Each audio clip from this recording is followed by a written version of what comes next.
찬송가 407장입니다.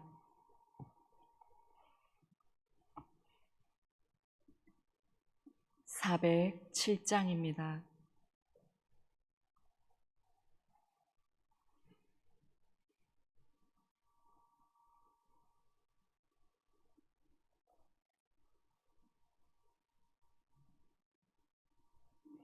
구주와 함께 나 죽었으니 구주와 함께 나 살았도다. 영광의 그날에 이르도록 언제나 주만 바라봅니다. 언제나 주는 날 사랑하사 언제나 새 생명 주시나니 영광의 그날에 이르도록 언제나 주만 바라봅니다.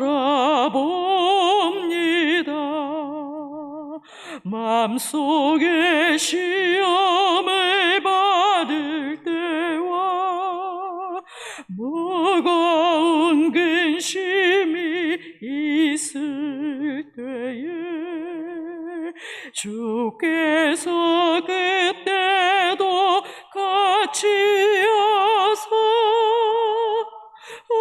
언제나 나를 도와주시네. 언제나 주는 날 사랑하사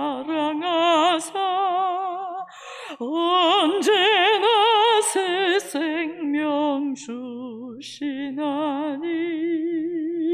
영광의 그날에 이르도록 언제나 주만 바라봅니다.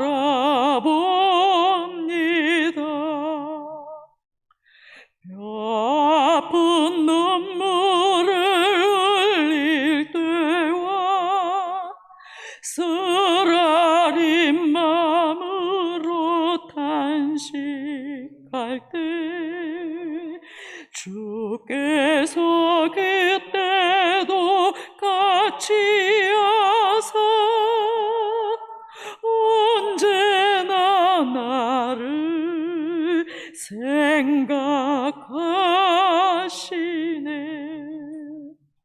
언제나 주는 날 사랑하사 언제나 새 생명 주시나니 영광의 그날에 이르도록 언제나 주만 바라봅니다. 내 몸의 약함을 아시는 주 못 고칠 질병이 아주 없네. 괴로운 날이나 기쁜 때나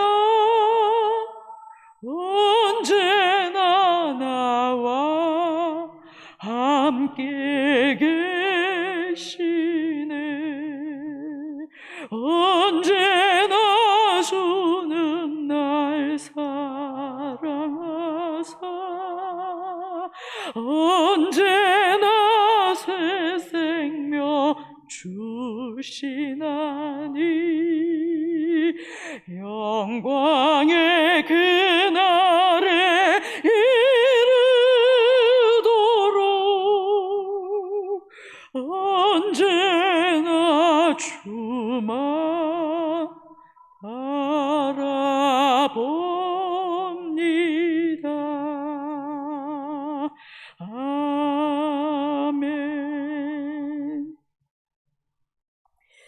고린도후서 4장 13절에서 18절 말씀입니다.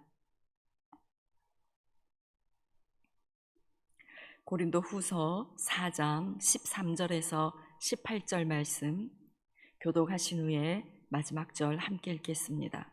기록된 바 내가 믿었으므로 말하였다 한 것 같이 우리가 같은 믿음의 마음을 가졌으니 우리도 믿었으므로 또한 말하노라. 다시 살리시니가 예수와 함께 우리도 다시 살리사 너희와 함께 그 앞에 서게 하실 줄을 아노라. 이는 모든 것이 너희를 위함이니 많은 사람의 감사로 말미암아 은혜가 더하여 넘쳐서 하나님께 영광을 돌리게 하려 함이라. 그러므로 우리가 낙심하지 아니하노니 우리의 겉사람은 낡아지나 우리의 속사람은 날로 새로워지도다.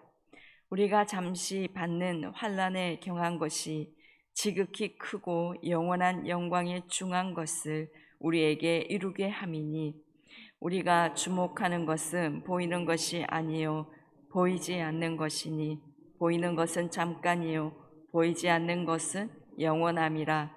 아멘.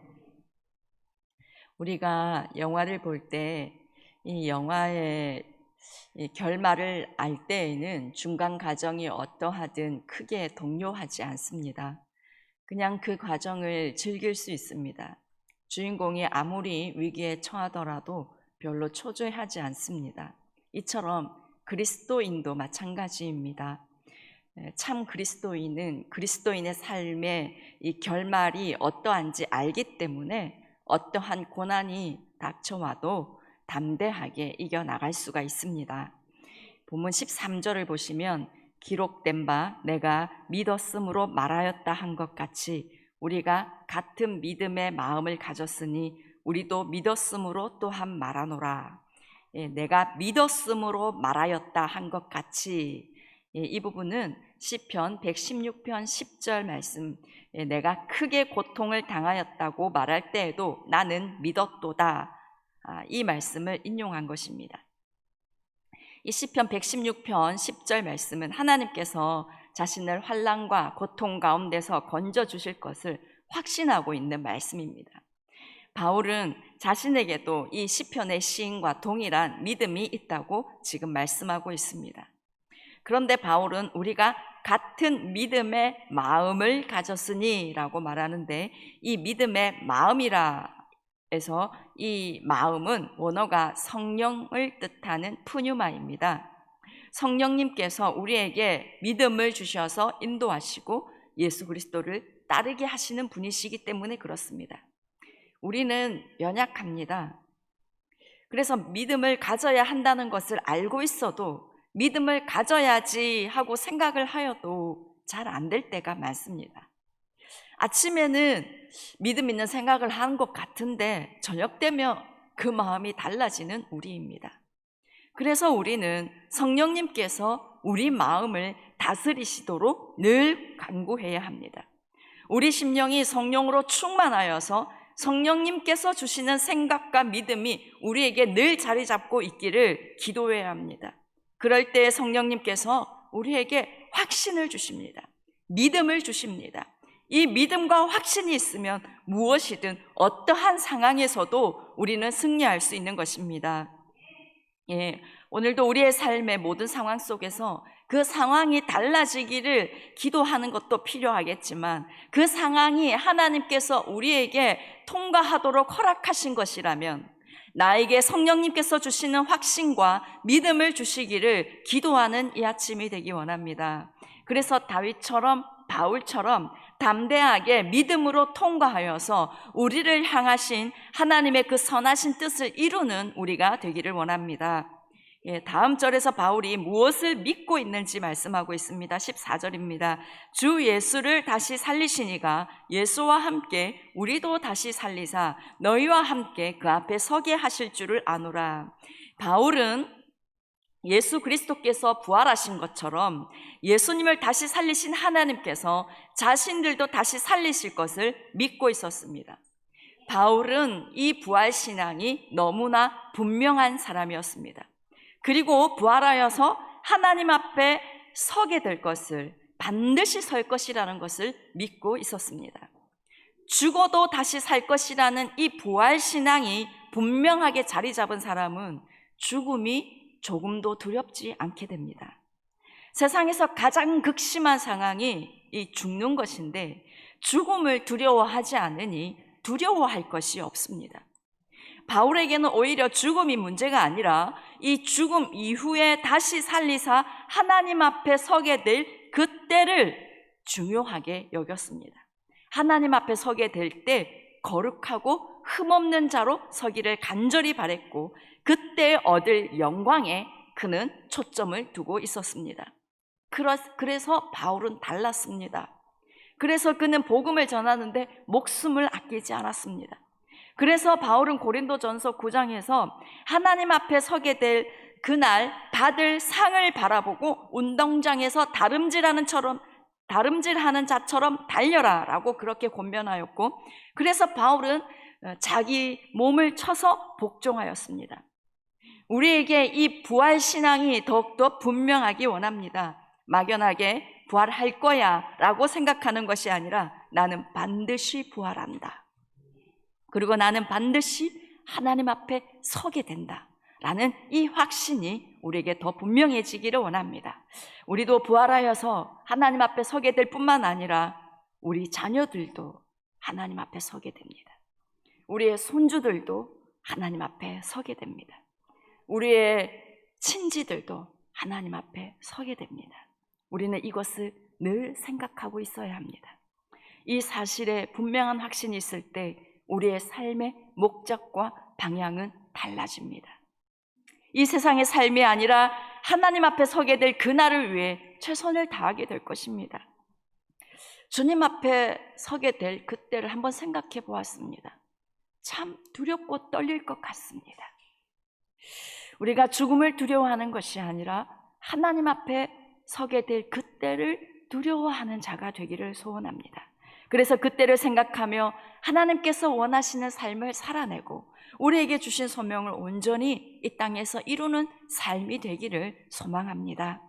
15절입니다. 이는 모든 것이 너희를 위함이니 많은 사람의 감사로 말미암아 은혜가 더하여 넘쳐서 하나님께 영광을 돌리게 하려 함이라. 이 모든 것이 너희를 위함이니, 바울은 자신이 복음을 전하면서 당했던 모든 온갖 우겨쌈과 답답함, 핍박, 거꾸러뜨림, 이 모든 것, 그것을 이 모든 것이라는 단어로 압축하고 있습니다. 이렇게 바울이 당하는 그 모든 고난이 너희를 위함이니 라고 말씀합니다. 고린도 교회 성도들을 위해서 당하는 것이다 라고 말씀합니다. 바울은 고린도 성도들에게 은혜가 더하여지고 하나님께 영광을 돌릴 수만 있다면 자신은 어떤 고난도 다 받을 수 있었습니다. 바울은 자신이 아프고 힘든 것에 별로 개의치 않았습니다. 오직 고린도 성도들이 은혜를 받고 하나님께 영광을 돌릴 수 있다면 무엇이든 할 수 있는 사람이었습니다. 어떠한 고난도 감내할 수 있었던 사람입니다. 저는 바울의 이런 영혼을 향한 사랑과 열정을 보면서 제 마음을 한 대 때리는 것 같았습니다. 어떻게 이렇게까지 할 수 있을까 싶습니다. 그런데 그것은 그가 부활을 너무나 분명히 믿고 있었기 때문에, 그리고 하나님 앞에 서게 될 그때를 너무나 분명하게 생각하고 있었기 때문일 것입니다. 그래서 이런 믿음이 있는 사람은 16절입니다. 그러므로 우리가 낙심하지 아니하노니 우리의 겉사람은 낡아지나 우리의 속사람은 날로 새로워지도다. 이런 믿음이 있는 사람은 낙심하지 않습니다. 오히려 그러한 고난을 통해 주님의 위로는 더욱더 크고 성령께서 부어주시는 은혜는 더욱더 깊어집니다. 그래서 겉사람은 낡아지지만 속사람은 날로 새로워지는 것입니다. 그리스도의 장성한 분량에 이르기까지 날로 새로워지는 것입니다. 우리가 이것을 기대하고 사모하기 원합니다. 고난이 무서운 것이 아니라 복음을 위해 고난을 감당할 때 부어주시는 하나님의 은혜로 인해서 우리의 속사람이 더욱더 새로워지는 그것을 기대하고 사모하는 이 마음이 이 아침에 우리에게도 자리 잡기를 원합니다. 돈이나 금이 보물이 아니라 우리 속사람이 새로워지는 이것이 참 귀한 보물이라는 것을 깨닫는 이 시간이 되기를 원합니다. 17절입니다. 우리가 잠시 받는 환난을 경한 것이 지극히 크고 영원한 영광에 중한 것을 우리에게 이루게 함이니. 바울은 주님 앞에 서게 될 때에 얻게 될 영광, 이 지극히 크고 영원한 영광에 중한 것이라고 표현을 하고 있습니다. 바울은 천국에서의 그 영광이 지극히 크고 영원한 영광에 중한 것임을 알았습니다. 한마디로 표현이 안 되는 놀라운 영광임을 알았습니다. 그런데 바울이 이것을 어떻게 알았을까요? 6절 하반절을 보시면 하나님의 영광을 아는 빛을 우리 마음에 비추셨느니라.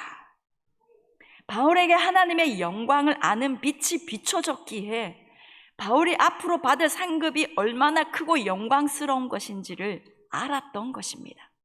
하나님의 영광을 아는 빛이 비추어지면 하나님의 그 영광이 우리가 예측하는 그 어떠한 것보다 너무나 광대하고 놀라운 것임을 알기에 이 땅에서 예수 그리스도를 위해서 핍박을 받는다 해도 그것이 잠시 받는 환난에 경한 것, 아무것도 아닌 것임을 또한 알게 되는 것입니다.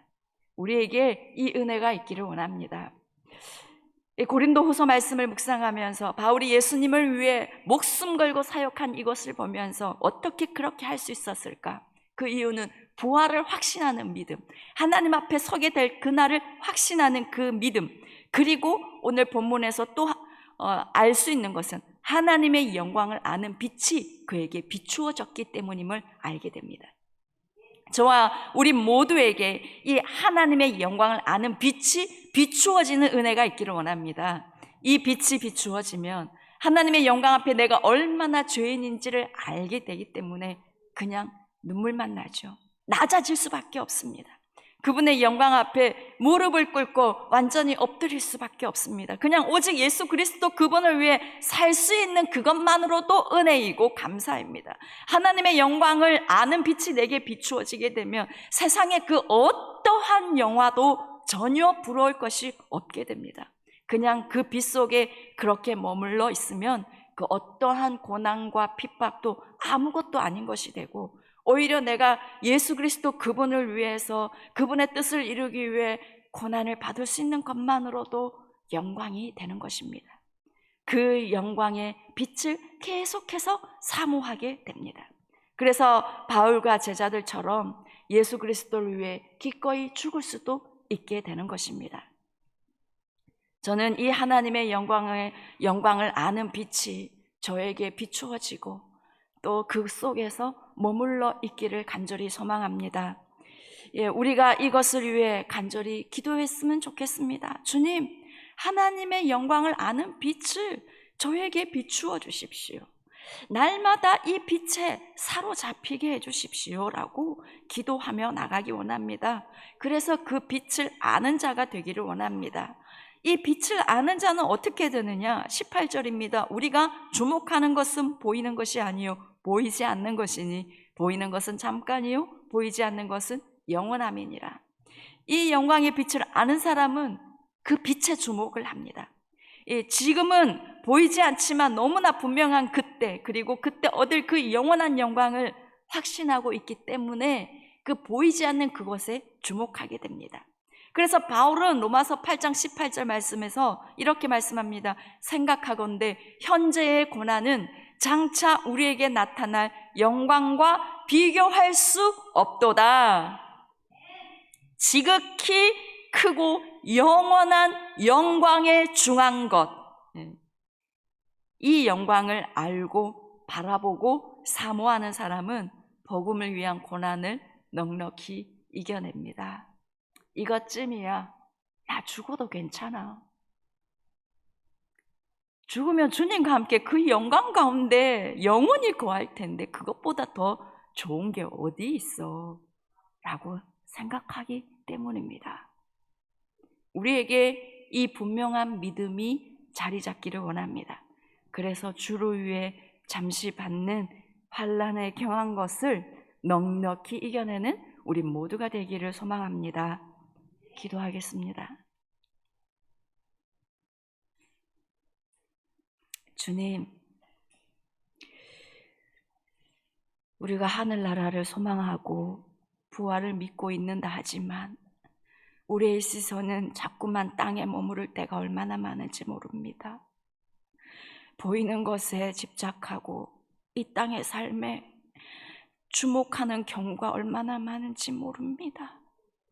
주님, 이제 다시금 우리의 시선을 저 보이지 않지만 지극히 크고 영원한 영광의 그 중한 것을 바라봅니다. 오 주여, 오늘 이 새벽에 하나님의 영광을 아는 그 빛을 우리에게 더욱더 밝히 비추어 주시옵소서.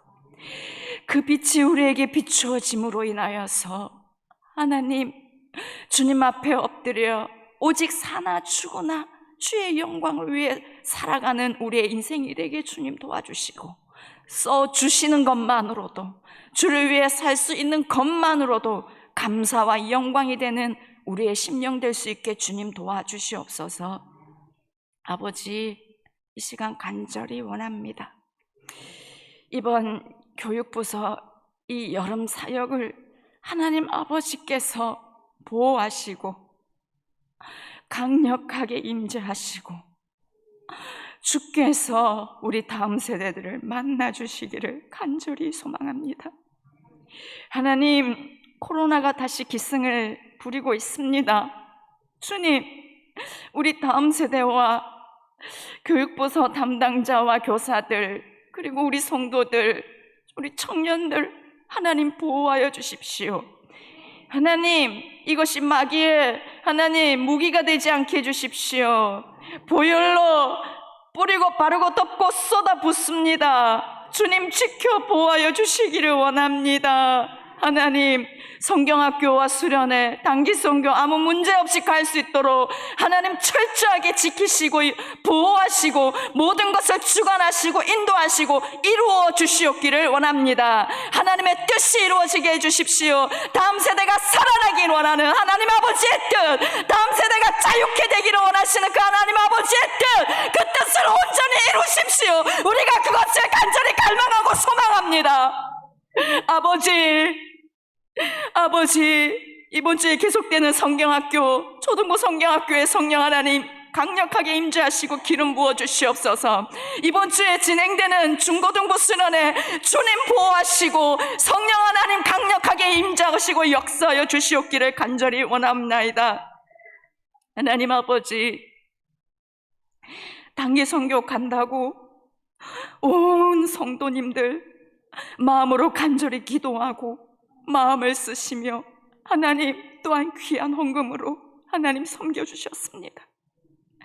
하나님, 그 기도와 그 마음과 그 정성을 기억하여 주셔서 하나님 단기 선교를 통해서 가자산 땅에 복음이 심어지게 해주시고 어린 영혼들, 청년들이 예수 그리스도를 믿고 구원하며 얻을 뿐만 아니라 하나님을 인격적으로 만나게 되는 그 역사하심이, 그 땅에 복음의 열매가 맺혀지는 그 은혜가 하나님 있게 하여 주시옵소서. 아버지, 이 일을 이루어 주시옵기를 간절히 소원하옵나이다. 이 모든 말씀 우리 주 예수님의 이름으로 기도드립니다. 아멘. 하늘에 계신 우리 아버지, 아버지의 이름을 거룩하게 하시며 아버지의 나라가 오게 하시며 아버지의 뜻이 하늘에서와 같이 땅에서도 이루어지게 하소서. 오늘 우리에게 일용할 양식을 주시고 우리가 우리에게 잘못한 사람을 용서하여 준 것 같이 우리 죄를 용서하여 주시고 우리를 시험에 빠지지 않게 하시고 악에서 구하소서.